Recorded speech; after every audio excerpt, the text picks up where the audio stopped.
In today's video, I'm going to teach you how to use Grok 4 AI. Whether you're new to Grok or simply looking to get up to speed with Grok 4, this tutorial will walk you through the process in just 5 minutes. Let's start by heading over to the Grok web interface. It's a straightforward platform where you'll do all your interactions with Grok 4. If you don't already have an account, you'll need to create one. For those who have an account, log in with your usual credentials to access the main dashboard. This is where all the magic happens. Once logged in, you'll want to create a new chat. Think of chats as your workspace where you can have an ongoing interaction with the AI.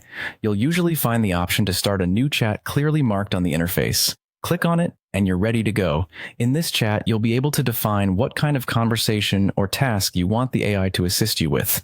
After you've started a new chat, the next step is to select your model. Look for the setting or drop-down menu that says Models and choose Grok 4 from the list. Grok 4 is designed to handle a wide range of queries, making it a powerful tool for generating responses. Choosing Grok 4 ensures you're using the most advanced features available in the system, giving you access to better and more precise outputs. Now it's time to enter your prompt. Take a moment to think about what you want to ask or the task you need assistance with. Enter your question, statement, or even a detailed task description into the chat. Keep in mind that the quality of your prompt can significantly influence the outcome. Clear and concise prompts often yield the most accurate results, so it's worth refining your input to be as specific as possible. Once you've entered your prompt, the AI will generate an output based on the data it's been trained on. Take a moment to review the response you received. Assess its relevance and accuracy against your original query. If the response isn't quite what you were hoping for, you can refine your input by rephrasing your prompt or adding more details. Sometimes, a minor tweak is all it takes to get the result you're looking for.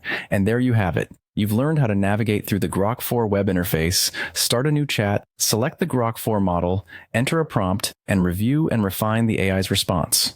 With these skills, you're well equipped to explore and leverage the capabilities of Grok for your needs. Thanks for watching, and happy grokking.